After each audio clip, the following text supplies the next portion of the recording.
In the time before memory, when the world was younger and the stars seemed closer to the earth, there flowed a river like no other. The ancient Egyptians called it Iteru, the Great River, though we know it now as the Nile. Each morning, as Ra's golden bark sailed across the heavens, this eternal waterway would catch the first light and scatter it like precious stones across the land of Kemet, the Black Land, fertile and rich beyond measure. For 3,000 years, longer than any civilization before or since, the children of Egypt lived and loved, worked and dreamed along these blessed waters. Come, let us walk among them in their daily hours, in the time of the new kingdom, when Egypt stood as the mightiest realm upon the earth. When the first pale light touched the eastern cliffs, the farmers of Egypt stirred in their humble dwellings. These were simple homes, built of mud bricks mixed with straw and dried hard under the desert sun, their walls thick enough to keep the heat of day at bay and hold the warmth of night within. Inside these modest homes, life began before dawn. The mother would wake first, kindle the cooking fire from embers kept alive through the night, feeding it with dried dung and papyrus stems. The father would rise and step outside to greet the coming day, perhaps murmuring a prayer to Khnum, the ram-headed god who fashioned mankind upon his potter's wheel. Breakfast was simple but nourishing: fresh bread still warm from the clay oven, thick beer made from barley, onions that grew in abundance along the riverbank, and whatever vegetables the season provided. As the sun climbed higher, the farmer would gather his tools and set out for his fields, small plots assigned to him by the local administrator, measured and recorded by careful scribes. The work in the fields followed the eternal rhythm of the river. During Akhet, when the Nile rose across the land, the farmer might work on the pharaoh's monuments or repair irrigation channels. When Pare came and the waters drew back, leaving their gift of fertile silt, the real work began. The farmer would guide his wooden plow through the soft earth, often pulled by oxen, followed by sowers scattering seeds of barley and emmer wheat. Children played their part in this great work, chasing birds from the growing grain, carrying water to the workers, gleaning fallen seeds. They learned the songs that made work lighter, the prayers that brought good fortune, the careful observation of wind and weather that meant the difference between abundance and hunger. The evening meal was often the day's largest, prepared in the courtyard where the cooking fire sent smoke up to mingle with the first stars. The evening was a time for the arts of peace, weaving baskets from papyrus reeds while sharing the day's events. Children would gather around their elders to hear the old stories of Ra defeating the serpent Apophis, how Osiris brought the gift of agriculture to mankind. When sleep finally came, it was the sleep of those who had spent their strength in honest labor. The farmer and his family would lie down on their reed mats and listen to the eternal whisper of the river that had shaped their days and would shape their tomorrows. In the towns that lined the Nile like jewels on a golden chain, a different rhythm shaped the day. Here lived the craftsmen and merchants who formed the beating heart of Egyptian civilization, the makers and sellers, the skilled hands and clever minds who transformed the raw gifts of the earth into wonders. The potter's day began with the river, gathering special clay from beneath the black mud of the floodplain. This was sacred work, for Khnum himself was the divine potter. In his workshop, the potter would center the clay on his wheel and coax it into shape. water jars tall as a child, broad bowls for bread-making, delicate cups for wine, and canopic jars that would hold the organs of the mummified dead. The carpenter's workshop sang with different music, the steady rhythm of mallet on chisel, the whisper of plane-shaving wood. Cedar came from the mountains of Lebanon, ebony from the lands far to the south, while local wood from the sycamore fig served for everyday needs. The carpenter might craft coffins, those eternal homes that would protect the dead, or furniture for the homes of officials, chairs with legs carved like lions, chests painted with protective symbols. In the metalworker's domain, fire was the master. Bronze could be shaped into tools that made all other crafts possible: chisels for stone carvers, needles for seamstresses, razors for barbers, weapons for soldiers. The smith would tend his furnace with the devotion of a priest, using bellows made from animal skins to bring the flames to precise heat. The textile workers, mostly women, created the linen that clothed Egypt from peasant to pharaoh. Flax was soaked until it rotted, beaten until the fibers separated, combed straight, and spun into thread fine as spider silk. The finest linen was so sheer it seemed woven from moonlight, prized throughout the ancient world. The market was the heart of every town, where all these crafts converged in a symphony of commerce. The merchant's greatest tool was his voice and his reputation. In the cool hours of morning, he would arrange his wares, pottery gleaming in neat rows, textiles hung to catch the eye, jewelry sparkling in the slanted light. The art of bargaining was as refined as any other Egyptian skill. Voices would rise and fall like music. Hands would gesture with theatrical flourish. A bag of grain might be worth 3 pottery bowls or a length of fine linen, depending on the season and the skill of the negotiators. The successful merchant's life offered opportunities unknown to the farmer tied to his land. His house would be larger, built around a central courtyard where a garden provided shade. His children might learn to read and write, skills that could lift them into the ranks of scribes and administrators. In the houses of those who wielded the reed pen instead of the hoe, the day began with rituals as precise as those in any temple. The scribe's dwelling stood apart from simple homes and bustling workshops, built of better materials and designed for comfort. Here, windows were fitted with wooden screens that could filter harsh desert light, while allowing cooling breezes to flow through rooms furnished with chairs, tables, and storage chests.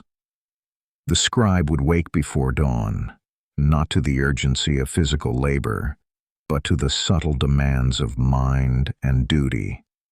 His first act was to greet the new day with proper reverence, offering bread and beer to household gods and reciting prayers to Thoth, the ibis-headed lord of wisdom who had given mankind the gift of writing. His writing kit was his most precious possession, a palette of wood or ivory with wells for red and black ink, reed pens carefully shaped, a water pot for mixing ink, and sheets of papyrus, precious as gold. These tools were blessed by tradition, for through them flowed the power that held Egypt together. The scribal school was where sacred knowledge passed from generation to generation. Young students sat cross-legged on mats, their writing boards across their knees, copying texts ancient when their grandfathers were young. They learned first to form basic signs, then progressed to copying wisdom literature and administrative documents. The training was rigorous, for literacy was power. A scribe could rise from modest origins to hold positions of great responsibility, overseeing vast estates, serving as judges, or managing the complex logistics that kept Egypt's army supplied. Some became clerks recording tax collections, others joined temple staffs managing enormous wealth. The most talented might rise to become personal secretaries to governors and high officials. The scribe's home reflected his status. His house would have multiple rooms, including a study surrounded by baskets of papyrus documents and reference texts. His family lived in comfort. Meals included meat and fish regularly, delicacies imported from distant lands. His children, both sons and daughters, would receive education, for a scribe understood the value of knowledge. The scribe's evening hours were devoted to pursuits that distinguished the educated classes. He might compose poetry, copy favorite texts for his collection, or correspond with colleagues in distant cities. Yet, for all his privileges, the scribe remained conscious of his duties to serve both gods and Pharaoh, to use his skills for the benefit of the community. In the great houses that lined the royal city, where walls rose high and gardens bloomed in defiance of the desert, life moved to rhythms as ancient as the pharaohs themselves. Here dwelt the nobles whose blood carried the favor of gods, whose every breath was measured against the cosmic order that placed them between earth and heaven. The nobleman's mansion was a world unto itself, built around courtyards where pools reflected the sky and trees from distant lands provided shade. The walls were painted with scenes from the afterlife, reminding all who entered that earthly grandeur was but preparation for eternal glory. The Lord would wake upon a bed of ebony inlaid with ivory and gold, his head resting upon a headrest carved with protective symbols. The morning ritual of dress was complex as any religious ceremony.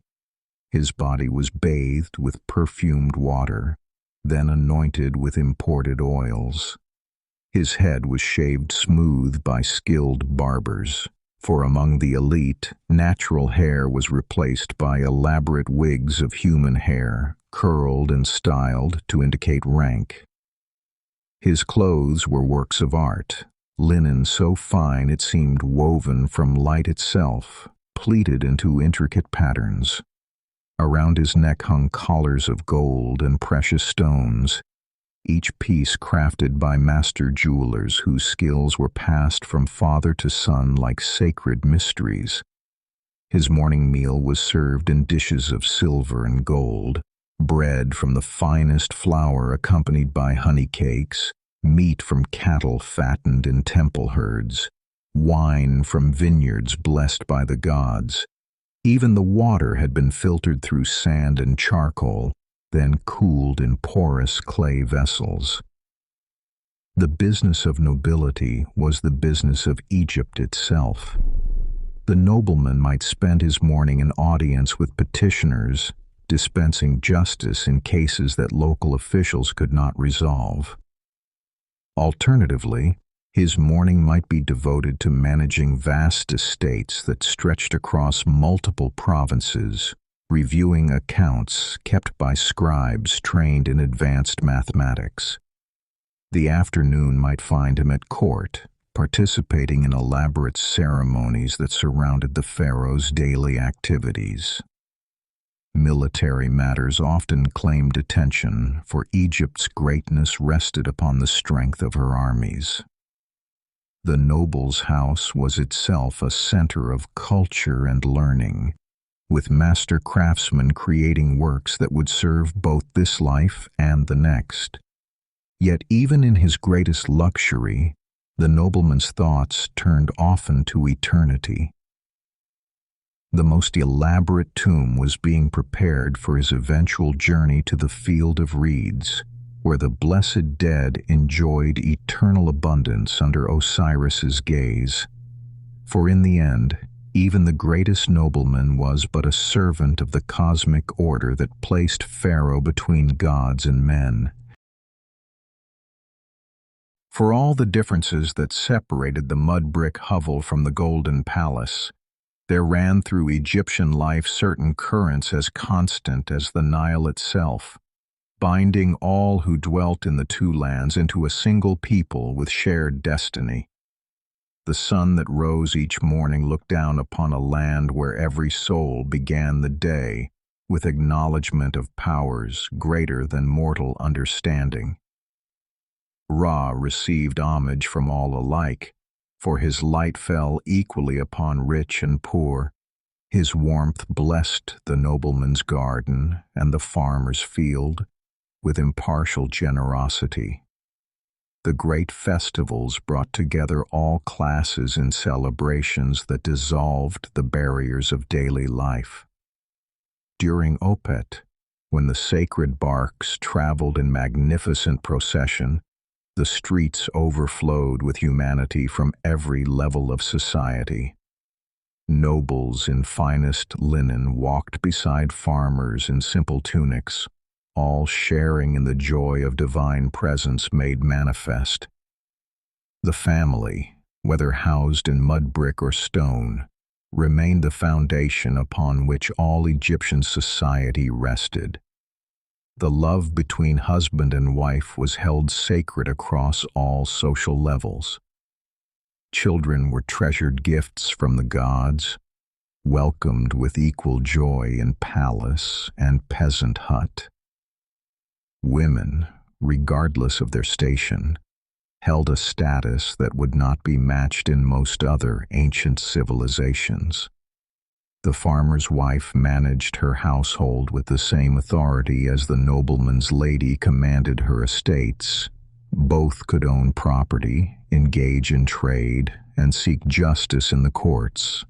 The belief in an afterlife where actions mattered more than earthly status provided perhaps the strongest bond uniting all Egyptians.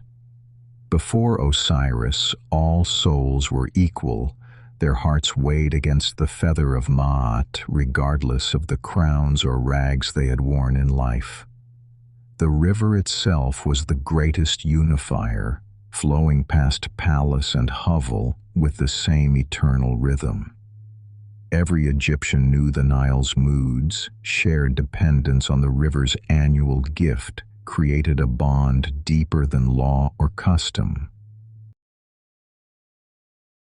As the last light of day painted the western cliffs in shades of gold and purple, and the first stars appeared in Nut's darkening body, the people of Egypt would pause in their labors and look toward the river that had given them life and purpose for countless generations.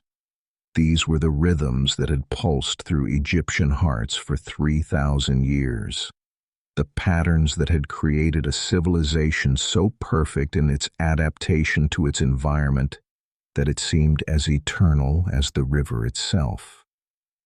Every farmer who coaxed grain from the black earth, every craftsman who shaped beauty from common clay, every scribe who preserved wisdom in written words, every nobleman who used power wisely, each contributed to something greater than themselves. Egypt was more than a kingdom. It was an idea made manifest, a vision of human possibility realized through countless individual acts of devotion, skill, and faith. The daily routines that might seem mundane were revealed to be the very foundation stones of immortality. This was perhaps Egypt's greatest gift to the human story. The demonstration that civilization was not merely building great monuments or conquering distant lands, but creating a way of life that honored both human dignity and cosmic responsibility. In their daily routines, the people of the Nile achieved something that would echo through all subsequent history. They showed how ordinary people, living ordinary lives with extraordinary devotion, could create something timeless. As the night deepened and the great river whispered its eternal song past sleeping cities and dreaming villages, Egypt itself seemed to breathe with the slow, deep rhythm of eternity. For Egypt was proof that human life, lived with wisdom and devotion, could achieve a kind of immortality.